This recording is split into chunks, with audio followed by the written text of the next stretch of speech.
Shane, congratulations. I know you were relieved, happy, thrilled, all the above. Congratulations. Thanks. It was a range of emotions today, the last month really, but just so happy for our players. You know, obviously from a selfish standpoint, it's one of the greatest days I've had in my coaching career, but just to send our seniors out the right way in front of so many fans here today was just an awesome experience. Really proud of the way our players played in the second half, and it was great to finish with that 7th win.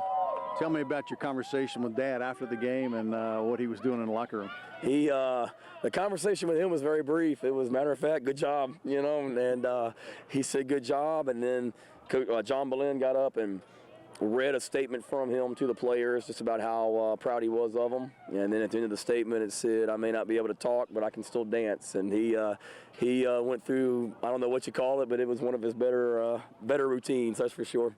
Tell me about this game. You go through this game, and Cincinnati moved the ball a little bit in the first quarter. They ended up having over 200 yards in the first quarter. What did you guys do to make the adjustments to keep them in check from then on? Yeah, we knew going into the game that they were a really talented offense, and they've got talented receivers with size. And we talked to the offense about it, and I know Bud talked to the defense about it, that they've got some guys that can make some plays. And, you know, from talking to Coach Foster and listening to him on the headphones during the game, it was more of just an execution standpoint. You know, and sometimes you're going to have one-on-one coverage and a guy's going to make a play. That's going to happen. I know Bud was a little disappointed in some of the execution things on some of their plays, but went in there and got settled down, and just we talked to our players that, you know, we felt like if we would just play our game and execute and do our job, we would be okay, and that's what we did in the second half. It's hard to simulate an offense like that in practice, no matter how many times, and you have a month off. That had to be a little bit of a factor, doesn't it? It did. You know, you always worry about bowl games because it is such a layoff, and you worry about tackling and being sharp. And we had physical practices over the last month,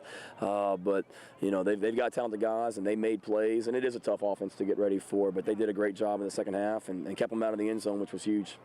They missed the field goal in the first possession, and Kendall Fuller gets a great interception in the end zone. It was kind of big. Yeah, it was. There were a lot of momentum swings in that game. The turnover there in the third quarter where Deion Clark hit the guy. The kickoff return right before the half was huge, being able to get some momentum going into the half. And great job by Joey Slott today. Obviously, we would have liked to have scored touchdowns in the red zone instead of having to kick field goals, but he did a heck of a job all day.